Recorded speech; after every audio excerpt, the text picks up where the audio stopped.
আসসালামু আলাইকুম। দরবার ঢাকার পক্ষ থেকে সবাইকে শুভেচ্ছা, স্বাগতম।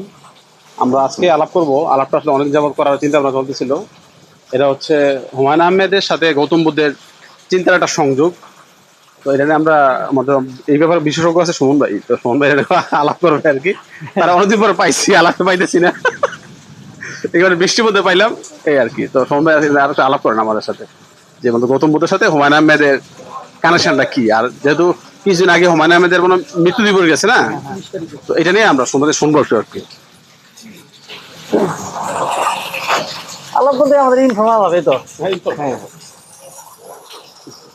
আমরা মানে আমি মোটামুটি আপনার ছোট থেকেই মানে এই হুমায়ুন আহমেদ পড়াশোনা হয়েছে মোটামুটি আমার। যদিও আমাদের ওই সময়টাতে স্কুল বা কলেজের সময়গুলোতে আমাদের কাছে মানে বই খুব বেশি অ্যাভেলেবল ছিল না। তারপর ফুটপাথ কেমন জিনিস কোনো জিনিস ভালো লাগলে ওটা কেমন কেমন জোগাড় হয়ে যায় আসলে। পরে অবশ্যই ইউনিভার্সিটিতে আসার পরে আপনার শুরুর দিকে মানে অনেক বই পড়া শুরু হয়েছে হুমায়ুন আহমেদের, কারণ নীলক্ষেতে বই খুব অ্যাভেলেবেল। তো হুমায়ুন আহমেদ যখন আমরা পড়ছি বা যারা বেশিরভাগ হুমায়ুন আহমেদ পড়ে, হুমায়ুন আহমেদ মানুষকে আনন্দ দেয় নাই এমন পাঠক নাই আসলে। সবাই এইটা স্বীকার করেন যে হুমায়ুন আহমেদ আমাদেরকে প্রচুর আনন্দ দিচ্ছে। আনন্দ দেয় মানে প্রভাবিত করে, এই তো। না না, জাস্ট পড়লে ভালো লাগছে, আনন্দই মানুষ মানুষ পড়তে গিয়ে হয় মানে বোর হয় যে না বইটা আর টানতে পারতেছে না, ভালো লাগতেছে না, এটা পড়বো না, অন্যটা পড়বো। হুমায়ুন আহমেদের বই এমন খুব কম হয়, যারা মোটামুটি বই পড়ে তাদের দেখা যায় যে হুমায়ুন আহমেদের বই ধরলে শেষ না করে আসলে ছাড়তে পারে না। তো পাঠকের জায়গা থেকে এই ফিলিংটা সবসময় ছিল যে হুমায়ুন আহমেদ একবার ধরলে শেষ না করে ছাড়া যায় না, এবং সে আমাকে খুবই আনন্দ দিচ্ছে বেসিক্যালি। আবার একই সাথে যারা সাহিত্য নিয়ে কাজ কাম করে, এই লেখালেখা করে একটু বিদ্বজ্জন যারা আর কি, তাদের এখানে বড় দাগে আলাপ সবসময় ছিল কি যে হুমায়ুন আহমেদটা আসলে বেসিক্যালি একটা বাজারি লেখক। মানে হচ্ছে হুমায়ুন আহমেদ একটা লেখক যার লেখা আজকে যদি গেলে মানুষ পড়েও কালার থাকবে না আর কি। যদিও ইদানিং একটু আসছে না, হুমায়ুন আহমেদের কিছু মূল্যায়ন করা হচ্ছে এবং বলা হয় যে না তার কিছু বেশ কিছু জিনিস থাইকে যাবে, কিন্তু এটা খুবই লেটেস্ট, হয়তো 5 বছর 7 বছর 10 বছর সর্বোচ্চ, এর বেশি না। কিন্তু এর আগে সবসময় মনে হয় যে সবার কমেন্ট একটাই ছিল আর বাজারি লেখক, এবং সে থাকবে না আসলে। তো আমি আমি আমি পার্সোনালি পাঠক হিসেবে হুমায়ুন করে খুবই আনন্দ পাইছি, মজা পাইছি। তো আমি আবার একটা জিনিস খেয়াল করলাম যে আমার কাছে মানে হুমায়ুনটা এত পাতলাও মনে হয় না আসলে। হুমায়ুন আমাদের লেখাযোগ্য তো আসলে মানে কয়েকভাবে ভাগ করা যাবে। একটা আছে যে যেগুলো সাধারণত মানুষের মধ্যবিত্ত মানুষের সমাজের মধ্যবিত্ত মানুষের যে জীবনযাপন, এটার একটা মানে সুন্দর চিত্র তৈরি করা, এদের যে জীবনে কি ঘটে যাপিত জীবন, এই বিষয়গুলো আলোক করা। আরেকটা সিরিজ হচ্ছে তার মিসির আলী, আরেকটা হচ্ছে এই শুভ্র শুভ্র আরেকটা আরেকটা গুরুত্বপূর্ণ হচ্ছে এই হিমু। আহ, কিছু গাঁও গ্রামের কিছু প্রেক্ষাপট নিয়ে উনি কিছু বইপত্র লিখছেন। কিন্তু ওনার সিরিজ আকারে যে বিখ্যাত বইগুলো, এটা হচ্ছে হিমু সিরিজ, মিসির আলী সিরিজ, আর হচ্ছে শুভ্র সিরিজ, তিনটা। আসলে এই তিনটা আসলে মানে কেমন টাইপের, এটা হুমায়ুন আহমেদ নিজেও সাক্ষাৎকার অনেক সময় বলছেন যে শুভ্র বেসিক্যালি রিপ্রেজেন্ট দা মানে হার্টফুল লজিক, যেখানে ইরেশনাল কিছু ঘটবে না, এবং জগতের অনেক কিছুই মানে রেশনালিটিতে বুঝতে না পারে মূলত শুভ্র বিহ্বল হয়ে পড়ে। তো ইয়ার এই কি বলে মিসির আলী সাহেবের যে সিরিজগুলো, মিসির আলী সাহেবের যে জগৎটা, এটাও আসলে অনেক কিছু মানে লজিক্যাল, রেশনাল, কিন্তু সেটা মাতমুর মানে ইনক্লাইন টু হিউম্যান সাইকোলজি, মানুষের সাইকোলজি কেমনে অ্যাক্ট করতেছে, এটা রেশনালিটির জায়গা থেকে আমরা কীভাবে মানে বুঝতে পারবো আর কি। আর হচ্ছে হিমু ব্যাপারে সবচেয়ে মানে প্রচলিত যে শব্দবন্ধ যেটা দিয়ে এক্সপ্রেস করা হয় যে অ্যান্টি লজিক, আমার মনে হচ্ছে এটা অনেক বেশি মানে একাডেমিক জায়গা থেকে মানুষ যাতে সহজে বুঝতে পারে, দ্যাটস ওয়াই এটা বলা হয় যে অ্যান্টি লজিক। কিন্তু in reality Himu is much deeper than that. যারা ইয়াং জেনারেশন যারা পড়ে, সাধারণত ইয়াং মানুষ বেশি পড়তে হয় না আমাদের বইগুলো, তাদের এটা হচ্ছে কি হিমুর যে মানে এক ধরনের মানে কুটানকুট আর কি, অসংলগ্ন, অযৌক্তিক, উল্টাপাল্টা চলাফেরা এবং মানে সামথিং মিরাকুলাস তার জীবনে মানে অহরহ ঘটতেছে, এই জিনিসটা মানুষ এনজয় করতো, এবং কেউ কেউ হয়তো হইতেও চাইছে, এটাই ওর স্পেশালিটি, হইতে চাইছে মানে তারা বলে হইতে চাইছে, বা অনেকেই ক্লেম করেছেন আমি হিমু হয়েছি, হিমু হই। কিন্তু বেসিক্যালি আমার কাছে মনে হয়েছে যে এই ক্লেমগুলো অনেকটা নো অফেন্স, মানে আমি বলতে না যে তাদেরটা হয় না একজনটা হয়েছে এমন না ব্যাপারটা, কিন্তু আমার অবজারভেশনের জায়গা থেকে মনে হয়েছে যে এগুলো অনেক বেশি মানে পলকা এবং হালকা আসলে। কারণ যারা হিমু হইতে চাইছে তারা মূলত একটা মানে ইরেশনাল এবং মানে এই জাস্ট একটা মেন্টাল কমফোর্টের জায়গা থেকে যে আমি একটা ডিসিপ্লিন লাইফ লিড করবো না, এর বাইরে যায় একটা উল্টাপাল্টা করার তারা মনে হচ্ছে হিমু হয়ে ওঠে। আমি সবচেয়ে আশ্চর্য হয়েছে জায়গাটাতে, সেটা হচ্ছে যে আমি যখন পড়ি আমার খুব প্রথম দিকে এটা মনে হয়েছে যে এর ডিপার মেসেজটা কি বা কিসের সাথে যে অ্যালাইন করা যায় সিম্বলিক্যালি। আমার কাছে প্রথমে মনে হলো যে আসলে এটা মাতমুর মানে কি বলে একটা প্রজেকশন গৌতম বুদ্ধ আসলে। হিমুকে একটা বেসিক্যালি মানে বুদ্ধের একজনের প্রজেকশন। গৌতম বুদ্ধ হিমসেলফ যদি প্রজেক্ট না করা যায়, অ্যাটলিস্ট বুদ্ধিস্টিক যে ফিলোসফি বা জীবনের ধরনটা এইটা এরকম ইন্টারেস্টিং। হুমায়ুন আহমেদ খুব শুরুতেই বলে নিছে যে হিমু যেমন একটা প্রজেক্ট, সে একটা তৈরি করতে যাকে আসলে তার ফাদার হিমসেলফ, তার বাবা নিজেই মহাপুরুষ বানাইতে চায় আসলে। তো ফলে খুব ক্লিয়ার প্রথমেই বলা হচ্ছে মহাপুরুষ। আর হুমায়ুন আহমেদের লিটারেচারগুলো আমরা দেখবো যে ব্যাপকভাবে হুমায়ুন আহমেদ এই মহাপুরুষ সংক্রান্ত অনেক মানে কথাবার্তা বলছেন, এবং এর রেফারেন্সে বুদ্ধের আলাপ করছেন, বুদ্ধের ফিলোসফির আলাপ করছেন। তো আমার কাছে মনে হয়েছে খুবই ইজিলি মানে কানেক্ট করার মতো বিষয়। কিন্তু আমি খুব আশ্চর্য হয়েছি যে আমার চোখে এখন পর্যন্ত কোনো ধরনের লেখা বা আলাপ করে নাই যেখানে এটা কেউ স্পষ্ট করে বলছেন যে এটা বুদ্ধের প্রভাব বা বুদ্ধের কোনো ধরনের প্রজেকশন, এই ধরনের কোনো আলাপই হয় না আসলে। আমার কাছে মনে হয় খুব ক্লিয়ারলি যে বুদ্ধের যে সময়টা, টাইম লাইনটা, হিস্ট্রিক্যাল যে পার্সপেক্টিভটা, যে বুদ্ধ যে সোসাইটিতে জন্মগ্রহণ করছেন, যেখানে বড় হয়েছেন এবং যেখানে উনি বুদ্ধ হয়ে উঠলেন, ওই সময়ের সাথে আমাদের সময়টা সোশ্যাল কালচারালি এবং এনভায়রনমেন্ট সব কিছুর দিক দিয়ে তো একটা পার্থক্য তো আছে। তখনকার যে সময়টা ছিল যে জঙ্গলে একজন চাইলে করতে পারতেছে, জঙ্গলে চাইলে একজন ধ্যান ধ্যান করতে পারতেছে, চিন্তা করতে পারতেছে, এক ধরনের সাধু সন্তের জীবনযাপন করতে পারতেছে। এখন কিন্তু ওই সুযোগটা তেমন একটা নাই, হয়তো বা আছে বাট অতটাও নাই। কারণ আপনি জঙ্গলে যে চাইলে ফল খাইতে পারবেন না, ফরেস্ট সব রিজার্ভ, আপনি হরিণ মারতে পারবেন, এই কথা অনেক কিছু করতে পারবেন না আর কি, অনেক ধরনের রেস্ট্রিকশন আছে। ফলে আমি বলতে চাই যে আমাদের এনভায়রনমেন্টাল আপনার সোশ্যাল কালচারাল যে অ্যাসপেক্ট, এই জায়গা থেকে আমাদের চেঞ্জ আসছে। এবং হুমায়ুন হিমসেলফ সে একজন বেসিক্যালি হইতেছে শহরে জীবনযাপন করা মানুষ, শহরে জীবনযাপন করা আধুনিক শিক্ষিত মানুষ। উনি বড় ইউনিভার্সিটি পড়ছেন, পড়াইছেন।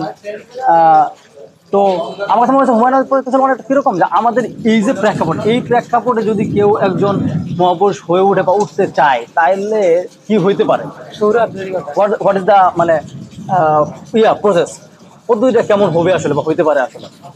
তো এই জায়গা থেকে আমার মনে হচ্ছে এক ধরনের মানে বুদ্ধিস্টিক ফিলোসফি এবং ক্যারেক্টারটাকে উনি প্রজেক্ট করছেন।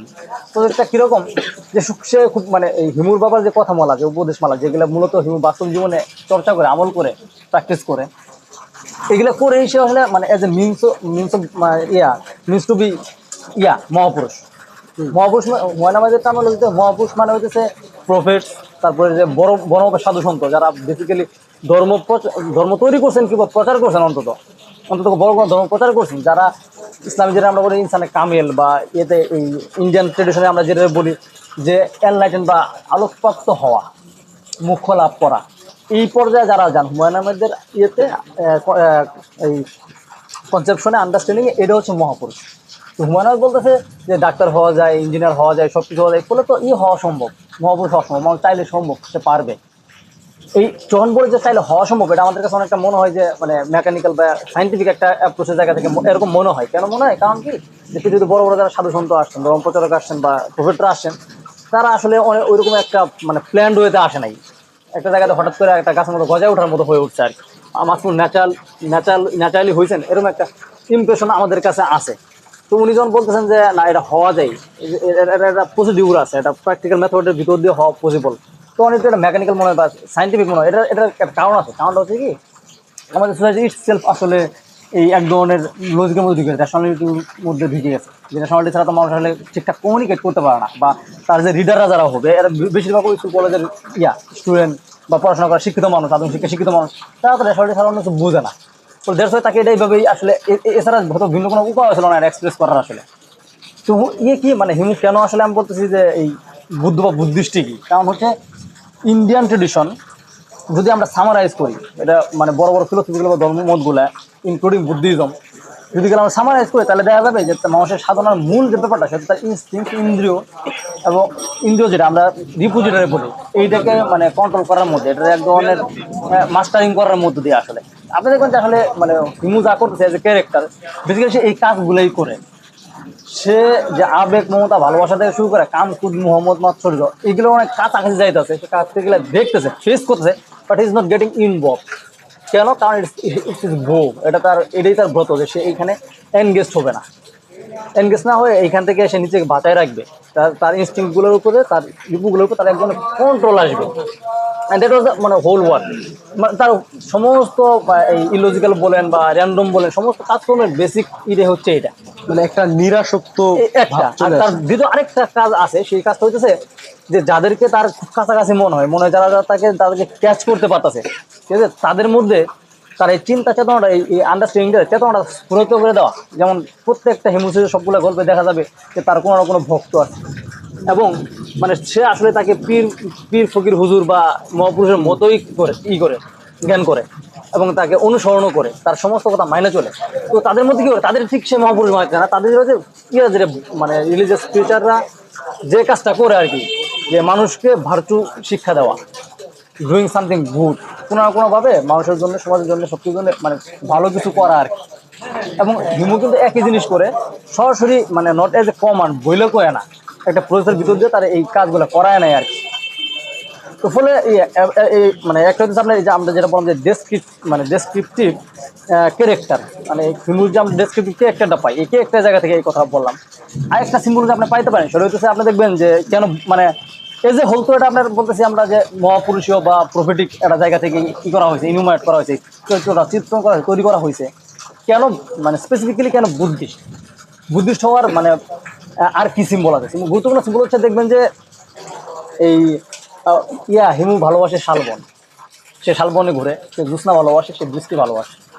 কেন ভালোবাসে, এবং হিউম্যান ইন্টারেস্টিং হিউম্যান হিমসেলফ বৃষ্টি এবং জ্যোৎস্না খুব ভালোবাসেন, এবং মানে আই থিঙ্ক আমার মনে হয় যে এবং এই ব্যাপারটা বুদ্ধ থেকে অনেক উপন্যাসে দেখা। হ্যাঁ এটা বুদ্ধ থেকে প্রভাবিত হয়। কেন, এখানে বুদ্ধের রেফারেন্স থাকে, বুদ্ধের দুটো গ্রেট সিম্বল হচ্ছে শালবন এবং বেসিক্যালি তার সিম্বল হচ্ছে মানে যদি কালামে রিলিজিয়াস টেক্সটের জায়গা থেকে যান তাহলে বুদ্ধের একটা সিম্বল হচ্ছে পদ্ম, বিশেষ করে হোয়াইট লোটাস, সাদা পদ্ম আর কি। তো এটা তো টেকচুয়ালি, কিন্তু টেকচুয়ালিটির বাইরে গেলে আমরা তার লাইফে যান, লাইফে গেলে তার মূল সিম্বলটা কি, তার মূল সিম্বলটা হচ্ছে যে আপনার চাঁদ। কেন চাঁদ? চাঁদ হচ্ছে এই কারণে যে উনি যে জন্মগ্রহণ করেন সেদিন একটা পূর্ণিমা ছিল, উনি যেদিন ঘর থেকে বেরিয়ে গেছেন সেদিন একটা পূর্ণিমা ছিল, উনি যেদিন বুদ্ধত্ব লাভ করেছেন সেদিন পূর্ণিমা ছিল, এবং বলা হয় উনি যেদিন মৃত্যুবরণ করেন সেদিন পূর্ণিমা ছিল। এবং হোয়াই দিস পূর্ণিমা এবং চাঁদ, কারণ Buddha himself is the symbol of the pure intellect, enlightened intellect. তো আপনি দেখুন যে মানে এই Himu is very much obsessed with this moonlit night, এই জ্যোৎস্না রাত নিয়ে খুব সেই অবসেসড। কারণ সিম্বলিক্যালি সে এটা মনের মতো এখানে কি করে মেলান, আসলে এটা ইমপ্লিসিটলি সে এটা বলার চেষ্টা করে, মানে সরাসরি বলে দেয়, বললে তো টিচিং হয়ে যায়, দৈবজ্ঞান হয়, প্রবন্ধ হয়, সাহিত্য তো আর হয় না, গল্প তো আর হয় না, গল্পে বলছে বইলেই সে এভাবে যাচ্ছে। এবং মানে তার হিমু তার কর্মকাণ্ড এবং সাধনার পারপাসে বিভিন্ন সময় শালবনে যায়। ইভেন কখনো কখনো এই হিমু যে উপমানগুলো থাকে এইখানকার ক্যারেক্টারগুলো সে মাঝে মাঝেই নেই, শালবনে নেই। কারণ বুদ্ধ হয়েছিলেন মানে বুদ্ধ প্রথম জন্মগ্রহণ করে যখন তার মায়ের যে প্রথম ইন্দ্রে ওঠে, সেটা তো একটা যাত্রা পথে শালবনে ছিল এটা। আচ্ছা, ঠিক আছে, শালবনে ছিল। এবং আপনার বলো না যে লুম্বিনী কাননে, কানন বলা হয় কেন, বাগান বলা হয় কেন, কারণ শালবন, ঠিক আছে। এবং সে যখন ওই সাধনার জন্য যখন ঘরতে বেড়ে যায় তখন সে শালবনে গেছে, এবং তার বুদ্ধ লাভ হয়েছে শালবনে। তার প্রথম আশ্রম হচ্ছে যখন বুদ্ধং শরণং গচ্ছামি, সংঘং শরণং গচ্ছামি, ধর্মং শরণং গচ্ছামি, এই সংঘ যেখানে প্রতিষ্ঠিত হয় এটা হচ্ছিল শালবন। তো ফলে এই মানে এই শালবন এটা গুরুত্বপূর্ণ। সামহাও অ্যাক্সিডেন্টালি বা যে কোনোভাবে হোক আমাদের এখানে বরেন্দ্রভূমিতে এবং গাজীপুরে, মধুপুরে, এই তিন জায়গাতে আমাদের এখানে শালবন আছে। বরেন্দ্রভূমিতে শালবন আছে কিনা ছোটোখাটো মনে হয়, কিন্তু মধুপুর এবং ইয়েটাও আছে, গাজীপুরটাও আছে। কিন্তু সামহাও আমাদের এখানে শালবন ছিল বলে সিম্বলিক্যালি এই দুইটা জিনিস মানে নিয়ে আসছে রেফারেন্স, রেফারেন্স। এবং এটা মাস মোর ক্লিয়ার, মানে যদি কালে আমাদের যদি মানে সাধারণত হয় কি মানুষের যে আন্ডারস্ট্যান্ডিংয়ের প্যাটার্নটা হচ্ছে যে what you are thinking, what are you assuming, মানে আপনি যেটা মনের মধ্যে যেটা নড়াচড়া করতে চলাফেরা করে সাধারণত আপনি বোঝার ক্ষেত্রে, প্রাইমারিলি কোনো ছবি বোঝার ক্ষেত্রে সবসময় এটা আমরা প্রজেক্ট করবেন, আমরা প্রজেক্ট করি সাধারণত। তো আমাদের এখানে বেশিরভাগ মানুষ মানে এখানে আমাদের এখানে কিন্তু খুব মানে ওই আমাদের যারা যুবকরা তারা কিন্তু আমাদের শিক্ষা প্রতিষ্ঠান থেকে খুব বেশি প্যাটার্নাইজ এবং ডিসিপ্লিন হয়ে ওঠে না, খুব বেশি দক্ষ হয়ে ওঠে না। ফর লং টাইম এটা হয়েছে, কারণ কি আমাদের ওই ধরনের কর্মক্ষেত্র নাই বলে এটা হয় না আসলে। তো ফলে এখানে এক ধরনের ভ্যাগামেন্টের উল্টাপাল্টা জীবনযাপন করার একটা ব্যাপার আছে, ইচ্ছায় বা অনিচ্ছায় বা পরিস্থিতির কারণে মানুষ এমন হয়ে যায় আর কি।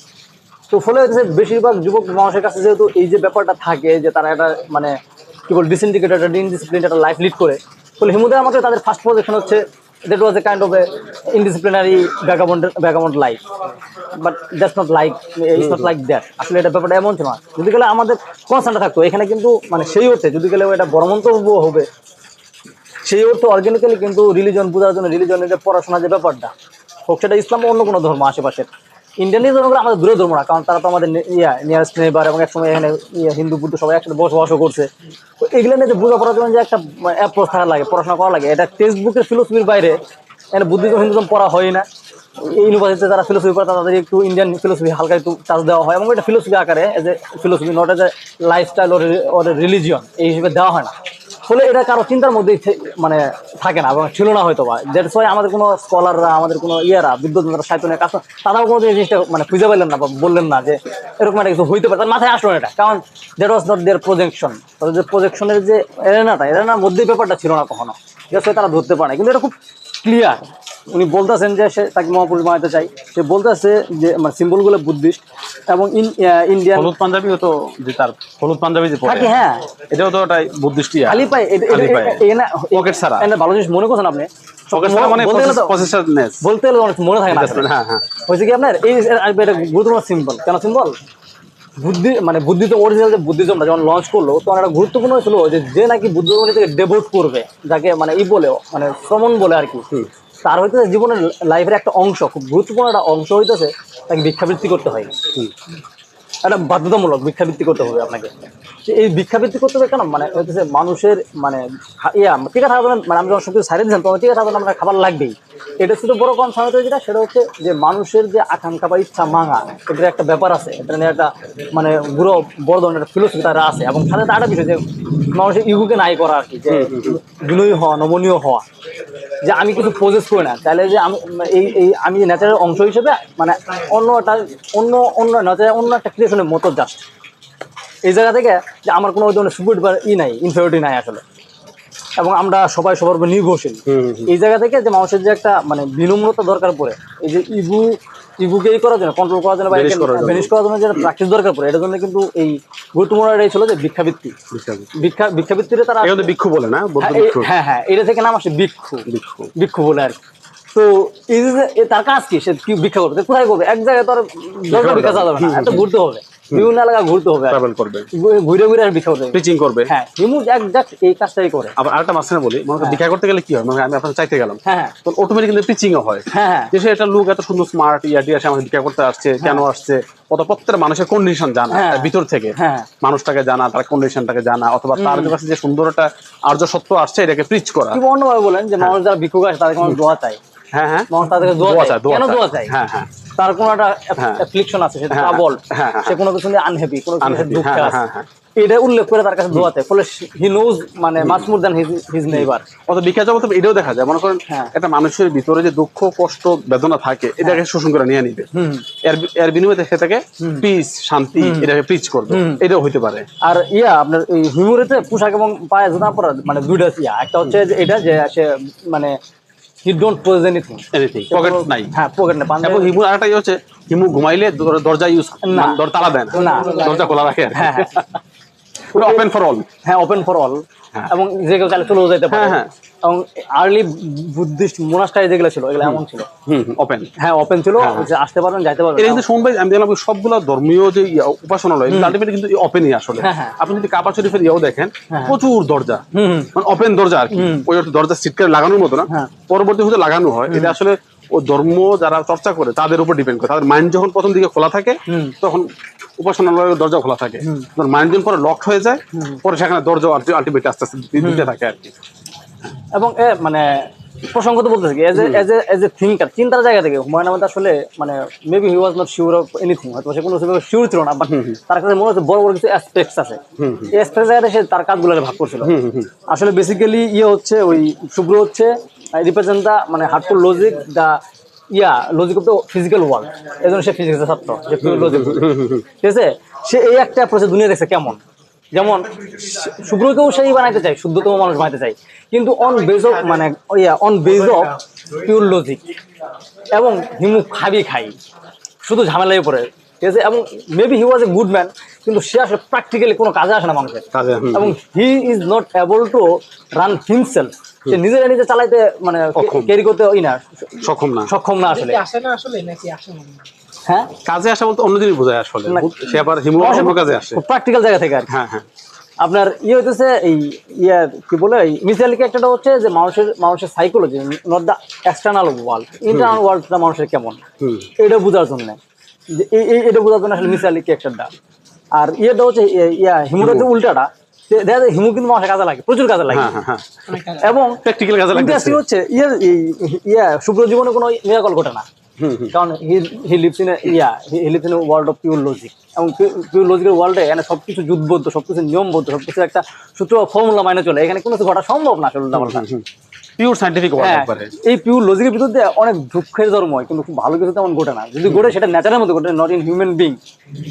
মেবি ম্যান ইজ অলসো মানে part of human in nature, but সে মানুষের তো একটা আলাদা আছে, ওই ইমোশনের একটা আলাদা জগৎ আছে যেটা ইয়ের মধ্যে নাই। যেমন আমি যদি বলি যে what is the emotion of the flower, একটা ফুলের আবেগ কি, এই প্রশ্নটা মানে অলমোস্ট ইনভ্যালিড একটা থিং, কারণ এটা আমরা পাই না আসলে, সেটা নেচার। কিন্তু এই বিষয়গুলো বিবর্জিত আসলে।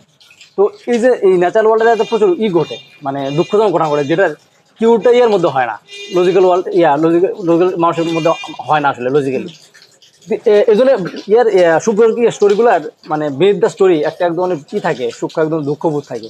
কিন্তু এই হিউম্যান স্টোরিগুলোতে এমন না, হিউম্যান স্টোরিগুলোতে অনেক উল্টাপাল্টা ঘটনা করতেছে। হিমসেলফ ওয়াজ মানে কি বলে victim of A kind of tragedy, কারণ ছোটকাল তার মা মারা গেছে, সে একা একা বড় হয়েছে, তার কিছু নাই হ্যান এই সেই, কিন্তু দেখবেন যে এটা সবসময় একদম আপনাকে ফিলিং অফ এক্সপ্রেসি, এক ধরনের আনন্দ অনুভূতি দিতেছে, যার ফলে পোলাপান করে এজ এ ক্যারেক্টার করে অ্যাকসেপ্ট করে, এবং সে এটা হয়ে উঠতে চায়। আমরা আমরা কখনোই মানে দুঃখটা রাখতে চাই না নিজের হিমুর মধ্যে। যখন আমরা জিনিসটা দেখতে পারি, তখন আমরা হিমুর মতো একটা ক্যারেক্টার দিতে চাই। হিমুর কিন্তু শুনবে একটা ব্যাপার দেখায় যে মানে কষ্ট পাইতে গেলে আমরা কেন কষ্ট পাই আসলে, আমাদের কষ্টের মূল ব্যাপারটা কিন্তু পুরোটা ব্যাপারে অ্যাটাচ হয়ে যাবে। এটা স্থান, কাল, পাত্র, বস্তু, হোয়াটএভার যা কিছু তার সাথে অ্যাটাচ হয়ে যাওয়া মানে কষ্ট।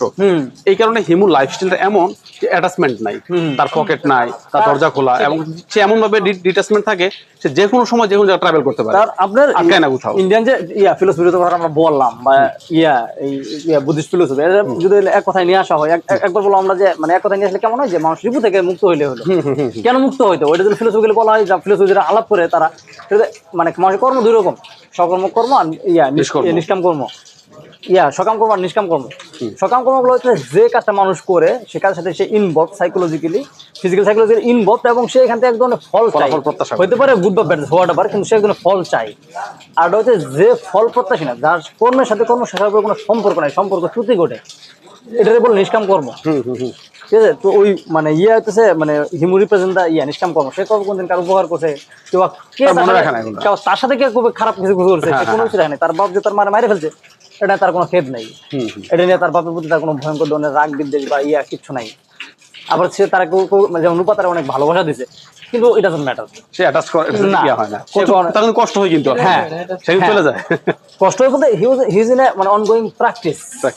সে he is trying to become, হয় না তার হয়ে ওঠার ব্যাপারটা আসলে বাইরের জগৎ, এটা আসলে মানে এই যে মানুষ যে পুরোপুরি হয়ে উঠছে, এটা আসলে নির্ধারণ করা খুব টাফ। সে যে বড় বড় কাজকর্ম করতেছে এবং তুলনামূলক স্টেবল থাকতেছে আপনার সমস্যা দুঃখের মধ্যে, এটা বোঝা যায় সে হয়েছে। আবার তার মাঝে মাঝে কষ্ট হয়, দেখা যায় ভয় নাই। দেশমিন হচ্ছে মানুষ ইমপারফেক্ট আছে না, মানুষ তো পুরোপুরি এমন না। আপনি যে মানে স্পষ্ট করে দিবেন যে এটা হয়েছে বা এটা হয় নাই, এটা বলা যায় না। মানে মূল যে মানে আমাদের মূল যে আলাপের মানে সেন্টারটা ছিল, যেটা বলতে চাইলাম সেটা হচ্ছে যে তার জীবনাচরণ চলা, মানে এজ এ ক্যারেক্টার জীবনাচরণ চলাফেরা এবং সিম্বলজি সব দিক থেকে খুব ক্লিয়ার যে হুমায়ুন আহমেদ একটা বুদ্ধিস্ট একটা তৈরি করেছেন। যে উনি আমাদের এই বাংলায় এই সময়ে যদি গেলে আমরা একটা সিদ্ধার্থকে চাই, যে একটা সিদ্ধার্থ কিরকম শহরে সিদ্ধার্থ, হ্যাঁ শহরে মধ্যবিত্ত ফ্যামিলির আশেপাশে থাকে এমন যদি একটা সিদ্ধার্থ আমরা দেখতে চাই, তাহলে সিদ্ধার্থ কেমন হইতে পারে? That was the character. এবং যারা হিমু হইতে চাইছে মেবি তারা এক ধরনের মিমিক করছে, মোস্ট অফ দ্য কেসেস, বেশিরভাগ ক্ষেত্রে এক ধরনের মিমিক করছে, মানে গেট ইট, তারা বুঝে উঠতে পারে নাই। কিন্তু এটা কি এমন এবার দেখা যায় যে আমাদের হিমুর চরিত্র দ্বারা আমার মনে হয় যে ওয়ার্ল্ডে অনেক তো লেখকরা প্রচুর তার ক্যারেক্টার তৈরি করছে, কিন্তু হিমুর মতো এত প্রভাবশালী ক্যারেক্টার যেটা ব্যক্তি একবারে কোনটা একটা আছে হিস্ট্রিতে। এবং আমি নিজে মনে করি যে হুমায়ুন আহমেদ হলুদ ড্রেস আইডিয়া ওইখান থেকে পাইছে, যদিও এখানে আপনি মানে খুব মানে কনক্রিট জায়গা থেকে এটা করা খুব টাফ, এই আপনার এভিডেন্স দেওয়া খুব টাফ যে এটা এখান থেকে পাইছে কিনা। কিন্তু আমার ধারণা হুমায়ুন আহমেদ খুব ওয়ার্ডলি পড়াশোনা করছে, আমার ধারণা সে পাইছে। সেটা হচ্ছে হিস্ট্রিতে একটা মাত্র ক্যারেক্টার মানে আছে এরকম থেকে আপনার এই নোবেল থেকে, এই লিটারেচার থেকে, সেটা হচ্ছে গেটে। আচ্ছা, গেটে একটা বিখ্যাত বই ছিল, খুব ছোট একটা বই, একটা নোবেল পত্র উপন্যাস, দ্য সোরো অফ ইয়াং ভার্টার। তো একটা ইয়াং আর্টিস্ট ছেলে, সে একটা মেয়ের প্রেমে পড়ার পরে সে এমন একটা সময় মেয়ের প্রেমে পড়ে, তখন দেখা যাচ্ছে যে মেয়েটা হইতেছে আপনার আরেকজনের সাথে অ্যাটাচড, সে আরেকজনের সাথে মানে আকদ হয়ে রয়েছে, এনগেজমেন্ট হয়ে রয়েছে। তো ফলে মেয়ে তাকে পছন্দ করে, বাট সে এই ব্যাপারে মেয়েটা আগায় না। এবং বুঝাইতে তার সিচুয়েশনটা এরকম, তাই সে বিয়ে করবে। এবং সে এই জিনিসটা বুঝতে পারার পর এক ধরনের মানে মানে কি বলে আমরা এক ধরনের মানে সেন আচরণের মধ্যে থাকে আর কি, খুব বেশি ঝামেলা যন্ত্রণা করে না। তো এটা যখন আগে যায় আস্তে আস্তে মানে সে বিয়ে হওয়ার আগ পর্যন্ত সময়টা মেয়েটার ধারে কাছে সময়টা কাটায় সে, এবং তাদের মধ্যে এক ধরনের ফ্রেন্ডলি সম্পর্ক থাকে, দুজনে তাদের দুজন ভালোবাসে কিন্তু তারা মেনটেন করে একজন ফ্রেন্ডলি সম্পর্ক। তো পরে একটা নিজের সময় পর মেয়েটার বিয়ে হয়ে যায়, যেদিন বিয়ে হয়ে যায় তখন মানে সে যখন ওই এলাকার, সে অন্য এলাকার ছেলেটা ছিল অন্য এলাকা, সেই এলাকায় যখন আসে সে খুবই আনন্দ হাসি খুশি অবস্থায় আসে, এবং সে আর্টিস্ট, সে নেচারের মধ্যে ডুবে গেছে, নেচার সে বিভিন্ন ধরনের আঁকি বুকি ই করে আর্ট করে সেই করে পোলাপান নিয়ে থাকে, খুবই ভালো অবস্থা থাকে। কিন্তু যখন এই খুব অল্প সময়ের মধ্যে তারা ট্রান্সফরমেশন করে, সে আস্তে আস্তে আস্তে আস্তে মেলাঙ্কলের দিকে যায়, সে একদম বিষণ্ণ হয়ে ওঠে, ডিপ্রেস হয়ে ওঠে। পরে যখন মেয়েটার বিয়ে হয়ে যায় তখন এই ছেলেটা একটা ওক গাছে করে সুসাইড করে, মেয়েটা ছেলেটা সরি ওক গাছে না, গুলি করে সম্ভবত সুসাইড করে। আমার মনে নাই, আমার স্মৃতির ব্যাপার তো মনে নাই, হয়তো বা ওক গাছে করে এই ঝুলে মরে কিংবা গুলি করে মারা যায়। সে যে মারা যায়, এখন এই ছেলেটা পড়তো আপনার একটা ব্ল্যাক ওভারকোট বেশিরভাগ সময়, এবং মেয়েটা একটা সাদা পোশাক পরতো বেশিরভাগ সময়। আচ্ছা। তো এটা যখন গেটের এই নোবেলটা যখন আসার পরে খুব দ্রুত এটা পপুলারিটি পায়, এবং এটার কিছুদিন পরে দেখা যায় জার্মানিতে ইয়াং পোলাবানদের মধ্যে একটা বিশাল সংখ্যক পোলাবান ব্ল্যাক পোশাক পরতেছে, এবং ছেলেরা ব্ল্যাক পরতেছে, মেয়েরা সাদা ইয়ে পরতেছে। তো হুমায়ুন আহমেদের কিন্তু পড়াশোনা খুব ডাইভার্সিফাইড, এবং হুমায়ুন আহমেদ এলিমেন্ট গুলো নিচে মানে খুবই ভিন্ন হবে, মানে হুমায়ুন আহমেদ গুলো খুব মিমিক করা না, মানে এই কাট পেস্টের মতো ব্যাপার না, যেখানে নিয়ে সেখানে তুলে দিলেন এরকম না ব্যাপারটা। যেমন ধরেন সে প্রতি তার বইয়ের নাম রবীন্দ্রনাথের গানের লাইন থেকে, কবিতার লাইন থেকে, জীবন দাসের কবিতার লাইন থেকে, কিন্তু আদার অন্যভাবে দেয় আসলে, বেসিক্যালি কাট পেস্ট করার মতো একটা ব্যাপার না আসলে। তো আমার পার্সোনাল মানে আর কি অনুমান আর কি, সেটা হচ্ছে সম্ভবত সে এই ড্রেস কোডের আইডিয়াটা মেবি ড্রেস কোডের আইডিয়াটা আপনি এজন্য পাইতে পারে, ওই যে কি বলে যে ওইটা সিম্বলাইজেস দ্য মানে হ্যাঁ মানে ডিসপোজিশন কি বলে কি বলে নোটো পজেস এনিথিং, এইটা কিন্তু একই সাথে মানে ইম্প্যাক্টের জায়গা থেকে যেভাবে মানুষ হিমু পড়ছে, এটা শুধুমাত্র হিস্ট্রিতে আমার জানার মতো হইতে পারে, আরো থাকতে পারে আমি জানি না, কিন্তু আমার জানার মতে আমি যতটুকু জানি সেটা শুধুমাত্র এটা গেটের ওই নোবেলের ক্যারেক্টারের ক্ষেত্রে হয়েছিল, কারোর ক্ষেত্রে হয় না আসলে। ইন্টারেস্টিং হচ্ছে যে ইন রিয়েলিটি নেচার গেটের সেই ক্যারেক্টারের সাথে মিল আছে, কারণ সেও প্র্যাকটিক্যাল লাইফ মানে অ্যাপারেন্টলি যেটা আমরা বলি কনক্রিট প্র্যাকটিক্যাল লাইফ, এটা থেকে বাইরে যায় জীবনযাপন করতো, এবং হিমু আসলে একই কাজ করে আসলে ইন এ প্যাটার্ন। এবং এনে মানে রিলেট করার মতো কথা সেটা হচ্ছে গেটে কিন্তু ওই একই রোমান্টিক পিরিয়ডের ইয়েতে আপনার কি বলে এটারে জার্মানিতে স্টামড্রাগ যে মুভমেন্ট তৈরি হয়েছিল, যেটা পরবর্তীতে ওই বিভিন্ন জায়গায় আসলো, এবং ইউরোপে পরবর্তীতে গেলে কালেক্টিভলি রোমান্টিসিজম নামে হলো, এই কি করা হলো আপনার পরিভাষা তৈরি হলো যে এগুলো রোমান্টিসিজম আর কি, ওই সেই রোমান্টিক পিরিয়ড রোমান্টিক কিন্তু। এবং গেটের আরো মিলে গেটে কিন্তু হিমসেলফ ওয়াজ আপনার ভুটানিস্ট, সে উদ্ভিদ বিজ্ঞানী, মানে তার একটা বিজ্ঞানের ব্যাকগ্রাউন্ড আছে। আচ্ছা, তারও তো বিজ্ঞান তার বিজ্ঞানের ব্যাকগ্রাউন্ড আছে, কিন্তু হি ইজ ক্রিয়েটিং হিজ মানে লিটারারি ক্রিয়েশন বেসড অন আপনার রোমান্টিসিজম, যেটা আমরা বলতে যে মাচ মোর ইললজিক্যাল বা মানুষের based on human emotion and feelings. Humayun Ahmed এই কাজ করতেছে যে he is a student of science, he's a teacher of science, but he was creating a character কি বলে সে হিউজ লিটারেচার তৈরি করছে, এবং এখানে হিউম্যান ক্যারেক্টার তৈরি করছে যেখানে লজিক পাচ্ছেন না, মানে সায়েন্স পাচ্ছেন না আর কি, সায়েন্টিফিক কিছু নাই আর কি। এটা আর কি আজকে মনে হয় আমরা আর আমি আমার যেটা হুমায়ুন মানে যতটুকু আমি যতটুকু পড়া অথবা তার নাটক সিনেমা যতটুকু দেখছি, আমার একটা মনে হচ্ছে এরকমটা মতোই যে ওই আপনি যেটা বললেন যে বুদ্ধিস্ট একটা যে প্রজেক্ট, যে সাধু হওয়া সন্ত হওয়ার যেটা প্রজেক্ট, হ্যাঁ এইটার একটা প্রজেক্ট আছে হুমায়ুন আহমেদের।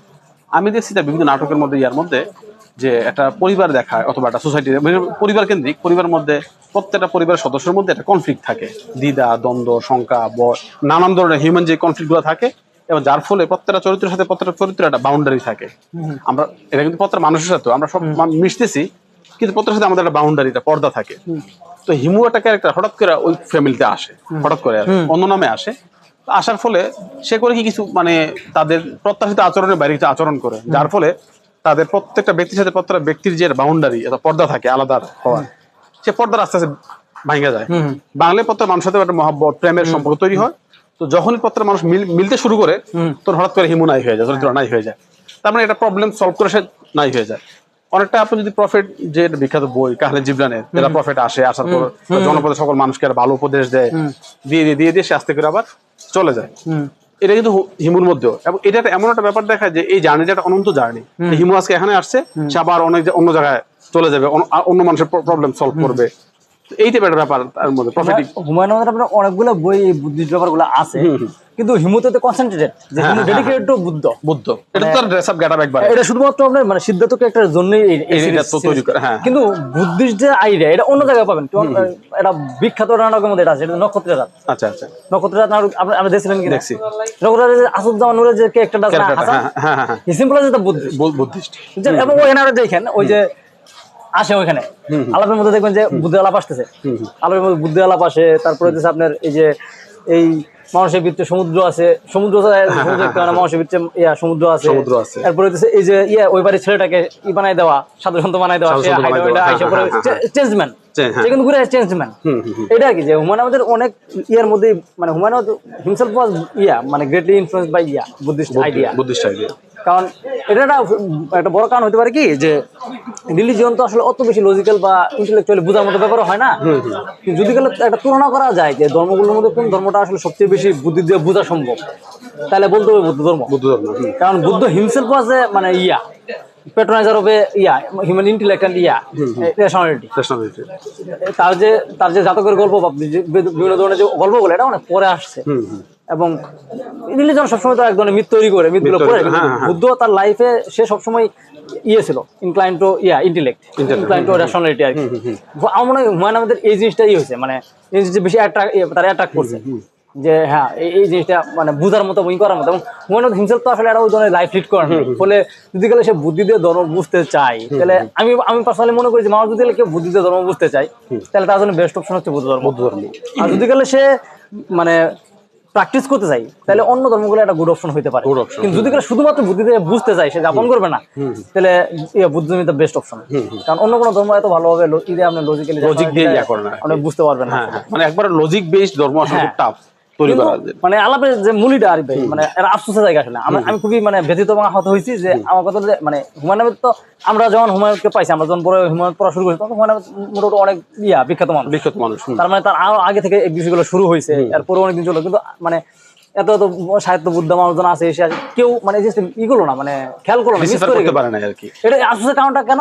কারণ আপনার এটার ভিতরে মূলত হুমায়ুন আহমেদ মিসিং। এটা কারণটা কি জানেন? এটা আমরা তো মনে করি, আমি যখন প্রথম দিকে ক্যাম্পাসে আসার পরে বাম রাজনীতির সাথে মোটামুটি কানেক্টেড, মানে চিন্তাগত ভাবে, তখন মনে হইতো, তখন তাদের যারা প্রভাবিত হয়েছে যে হুমায়ুন মানে থার্ড ক্লাস লেখক, তার মধ্যে সমাজের মধ্যে শ্রেণীদ্বন্দ্ব থাকে, সে একটা উচ্চ বর্গের মানুষের পক্ষে কথা বলে, নিম্ন বর্গের মানুষের সাথে নাই, অথবা সমাজে যে দ্বন্দ্বগুলো আছে শ্রেণীদ্বন্দ্বটা, সেই দ্বন্দ্বটার পারফেক্ট সমাধান দিতেছে না, এটা সে মজা করতেছে, মক করতে। তার নাটক সিনেমাগুলোর মধ্যে যে নিম্ন বর্গের যে মানুষ হিসেবে থাকে, যে কাজের লোকটা, তার প্রতি মানে একটা সমাজের উচ্চ বর্গের মানে পরিবারের যে প্রধান, তার একটা ভালো সম্পর্ক থাকে, কিন্তু তাকে এই জায়গা থেকে উঠাই একটা ভালো জায়গাতে নিয়ে যাওয়া, এই সমাধানটা সে দেয় না। তো হুমায়ুন আহমেদ এটা স্বীকার করেছে, সমাজের মধ্যে শ্রেণী বিভাজন। এটাই ভাই আমার সমাজে হুমায়ুন আহমেদ স্বীকার করছে। এটা মানে এর কারণে আপনার আসলে বেসিক্যালি হইতেছে আপনার যাতে সে তর্ক এড়াইতে পারে। কেন আননেসেসারি, এবং সে বাম প্রজেক্টে ঢুকতে চায় না। কেন হুমায়ুন আহমেদের মানে পাঠক হিসেবে আমি দেখতে আমার কাছে যেটা মনে হয় সেটা হচ্ছে দুটো বিষয়, আপনি যেটা বলেন মাত্র, যে এখানকার তো মূলত আমাদের বাম ইন্টেলিজেন্সিয়া মানে অনেক বেশি স্ট্রং ছিল লং টাইম। তো ফলে এখানকার হাইলাইট হচ্ছে বাম গভর্নর লেখকরা। তাও কি শুধু শ্রেণীদ্বন্দ্বে যার মধ্যে থাকবে, ভেরি মাচ আপনার দে আর ভেরি মাচ আপনার মানে মানে serious and at the same time they are very much boring. মানিকে যে আমরা প্রেজ করতেছি মেবি মানে sometimes enjoy that, but most of the cases আমরা সবকিছু তার এনজয় করি না। কারণ এত বিরক্তি, মানুষের এত কষ্ট, পেইন, সমস্যা, এগুলো তো সবসময় ভালো লাগে না আপনার। কিন্তু আমরা আসলে ওই মানে এক ধরনের শিল্পীকে মূল্য দিতে হবে, জ্ঞানের মূল্য আছে, এটা একটা সিরিয়াস বিষয়, মানুষের খুব গভীর জীবনের গভীর কোনো দুঃখ যাতনা নিয়ে আসছে, এইটা চিন্তা করে আমরা তাকে মূল্যায়নটা করি। স্বতঃস্ফূর্ত না ব্যাপারটা, স্বতঃস্ফূর্ত না, ঠিক আছে? তো হুমায়ুন আহমেদ সে বাম গণামত যায় নাই। হুমায়ুন আহমেদ কিন্তু হুমায়ুন আহমেদের ইট হচ্ছে মানে সিলসিলা জায়গাটা কি হয়েছে, হুমায়ুন দাদা কিন্তু ছিলেন আলেম, ছিলেন মাওলানা ছিলেন, এবং হুমায়ুন আহমেদ খুব আলী লাইফে পড়াশোনা শুরু করেন, এবং তার দাদার লাইফে তার পড়াশোনা শুরু, যেটা জাফর ইকবালের জীবনে ঘটে নাই। দ্যাটস ওয়াই জাফর ইকবাল কিন্তু আপনি একটু অন্য করে না। কারণ যখন জাফর ইকবাল পড়ার মতো বয়স বড় হয়েছে, তখন তারা বিভিন্ন এলাকাতে ঘুরে, এবং তাদের লাইব্রেরি না অ্যাভেলেবল না। কিন্তু হুমায়ুন আহমেদ তুলনামূলক কম ঘোরাঘুরা করছে বাইরে, এবং তার জীবনে পড়াশোনাটা শুরু হয়েছে দাদার লাইব্রেরিতে, এবং সে তার দাদার লাইব্রেরির মধ্যে হুমায়ুন আহমেদ চশমা ব্যবহার করেন, তার চোখের সমস্যা হয়েছে পড়াশোনা করতে গিয়ে, এবং খুব আর্লি লাইফে এটা হয়েছে। এবং তার দাদার যে সিলসিলাটা এটা ছিল আসলে মানে রিলিজিয়াস ইয়ার, এবং সে ওই জিনিসটাকে ক্যাচ করতে পারছে, যেটা হুমায়ুন অন্য ভাই বোনরা হয়তো সম্ভবত কেউ ওইভাবে পারে না আর কি। তো ফলে মানে হুমায়ুন আহমেদ সঙ্গত কারণে ওইদিকে জানে প্রথমত। আর দ্বিতীয় যে একটা সেটা হচ্ছে খুব সরল বিষয় আর কি। এটা বিশেষ করে সাহিত্য নিয়ে পড়াশোনা করে কাজ করে তাদের এটা বোঝার কথা। সেটা হচ্ছে একটা রাইটার অনেকগুলো পার্সপেক্টিভ থাকে, যে কোন জায়গা থেকে লিখবে। হুমায়ুন আহমেদ যখন কোনো কিছু লিখেন তার লেখার পার্সপেক্টিভে সে থাকে, মানে এটা একটা আছে আপনার এই কি বলে একাডেমিক নামও আছে, আমার ভুলে গেছি, মেকানিক্যাল পার্সপেক্টিভ এটা কিছু নাম আছে আর কি, আমি ভুলে গেছি একজাক্ট। সেটা হচ্ছে সে ক্রিয়েটরের জায়গা থেকে দেখে আর কি। মানে এই যে মানুষের দুঃখ কষ্ট, এই যে মকের কথাটা আমি বললাম, সেটা হইতেছে সে ডিভাইন কমিটির জায়গা থেকে দেখে, নট এজ যে মানে সে মানুষের ভিতর থেকে দেখতেছে না, উপর থেকে দেখতেছে। মানুষের হিউম্যান পার্সপেক্টিভ উপর থেকে দেখে। তো যদি কাল আমি এখানে ডিটাচ থাকি তাহলে ব্যাপারটা কেমন হয়? আপনার যদি কোনো কাছের কেউ মারা যায়, গডলি ভিউ আর কি এক ধরনের। হ্যাঁ, আপনি যদি গেলে আপনার যদি কাছের কেউ মারা যায়, আপনি যদি ডিটাচ থাকতে পারেন, মানে ইটসেলফ ইজ এ মানে আপনার ইনসিডেন্ট বা ইভেন্ট হবে এটা তো বুদ্ধিস্ট প্রজেক্ট, যে আপনি যখন এনলাইটেন্ড হয় তখন সে আনন্দ, দুঃখ, বেদনা যত ফিলিংস আছে আমি বললাম সবগুলো সে নরমাল থাকে, ছিল বলে তো সে একটা নেশার চেষ্টা করছে। হি ওয়াজ ভেরি মাচ এনচ্যান্টেড। কারণ আমি বলতেছি না অন্য কিছু বলতেছি না, কারণ এনচ্যান্টেড বলতেছি কেন, কারণ সেই প্র্যাকটিসের ভিতরে দেখেছে কিনা তার এটা প্রশ্ন হয় না তার লাইফে, এই লাইফে তার লাইফে এটা প্রশ্ন হয় না, সেটা প্র্যাকটিসের ভিতরে দেখেছে না, কিন্তু সে সাইকোলজিক্যালি এটা ধারণ করছে এবং মানে হিউজলি ইনফ্লুয়েন্সড। তো ফলে মানে তার এটা হইতেছে, বিষয়টা হইতেছে যে ক্যারেক্টার ইজ এ ক্যারেক্টার, ঠিক আছে? সে এটা উপরে থেকে দেখে, উপরে থেকে দেখার কারণ হইতেছে কি যে মানে যেমন ধরুন মনে করেন একটা বিতর্ক আসছিল, সে যখন দেয়াল উপন্যাস লেখে, পাকিস্তানি এক আর্মি এক মেম্বারের সে মানে পিকচারাইজ করছে, সেটা সে ইমেজ তৈরি করছে, সে বর্ণনা দিতে বলতেছে যে আগুনের মতো সুন্দর ছেলে। তো এটা মোটামুটি অনেকের গায়েও লাগছিল যে পাকিস্তানি আর্মির মেম্বার, সে যুদ্ধে আমাদের শত্রু বাহিনী, তারা আমাদের করতেছে, খুন করতেছে, হত্যা করতেছে, দর্শন করতেছে, তাদেরকে সুন্দর হুমায়ুন পার্সপেক্টিভ হইতেছে যে তুমি তাহলে উপরে থেকে দেখো ব্যাপারটা, সে তো সুন্দর, এটা বলতেই হবে তোমাকে, বলতেই হবে। Is a bad person but in attire in কি বলে ইমপ্রেশন লুকিং ইজ গুড, বলতে তো সমস্যা নাই। তো তার এই একটা মানে এই পার্সপেক্টিভ সবসময় তার লেখার মধ্যে ছিল। আরেকটাও আছে এটার মধ্যে, যেমন আমরা এটা দেয়াল উপন্যাসের মধ্যে যে হুমায়ুন আহমেদের একটা সাক্ষাৎকার আমি পড়ছিলাম, এটা হচ্ছে যে মানুষের যেভাবে দেখা হয়, যে যেমন বামপন্থীরা তারা আদর্শিক জায়গা থেকে দেখে তো, যে গরিব মানেই ভালো, বড়লোক মানেই খারাপ, এই ধরনের দৃষ্টিকোণ আছে। অর্থাৎ গরিব মানেই তার জীবনে কোনো আনন্দ উৎফুল্ল কিছু নাই, সে শুধু কষ্টে থাকে, আর বড়লোক মানেই সে আনন্দ উল্লাসে থাকে। বড় লোকের দিকে কষ্ট থাকে এবং গরিব মানুষের দিকে আনন্দ উল্লাস থাকে, এই ব্যাপারটা মিস করে।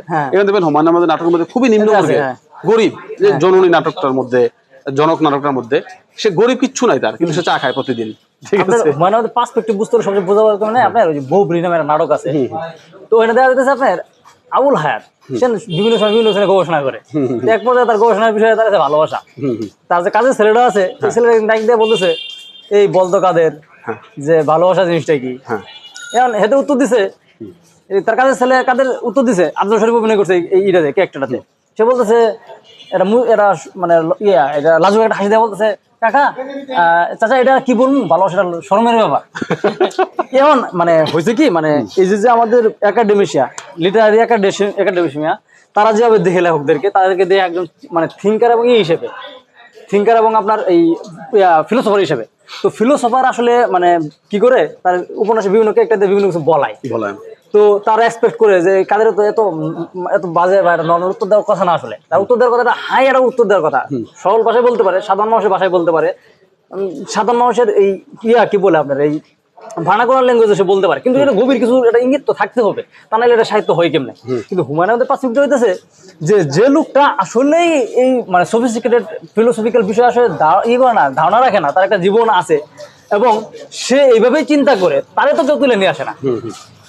মূলত হুমায়ুন তাকে সেভাবে নিয়ে আসতে চায় এবং তাকে সে এটা দেখে এবং দেখাইতে চায় আসলে যে আসলে একটা কাজের লোক কেমন উত্তর দিবে, আসলে উত্তর দিবে, ঠিক আছে? এখানে সে করে না আপনার ওই এমব্রয়ডারি করে না যে না এখানে আমি আসলে অনেক কিছু ঢুকাই দেবো, এসে করে দেবো, ফিলোসফারি করবো, এইগুলো তার মধ্যে নাই আসলে। এমন আর কি যে হুমায়ুন পার্সপেক্টিভ গুলো এরকম পার্সপেক্টিভ না বুঝলে হুমায়ুন আহমেদ, আমি যেটা বললে শেষ করে ফেলছি, হুমায়ুন আহমেদ বলতে আসলে মানুষের লাইফটা আমাদের মধ্যে লাইফ ইন ইটসেলফ, যেটা লাইফের মধ্যে আলো অন্ধকার, মানুষ আসলে টোটালি ভালো না টোটালি খারাপ, ভালো এবং অন্ধকারের মিশ্রণ, এবং ভালো যে খারাপ হইতেছে, খারাপ যে ভালো হইতেছে, এই যে একটা শিফটিং হয়, যেটা ইনিয়াং সিম্বলের মধ্যে দেখবেন, চাইনিজ সিম্বলের মধ্যে এই ব্যাপারটা হুমায়ুন আহমেদের মধ্যে আছে। পরিবর্তন, প্রত্যেকটা চরিত্র পরিবর্তন হয়, অনুশোচনাশীল হয়, যে ফিক্স না আসলে। তো এই হচ্ছে আমাদের আজকের আলাপ, আমরা আজকে আমরা আরো আলাপ শুনবো, ঠিক আছে? তাহলে সবাইকে ধন্যবাদ, আসসালামু আলাইকুম।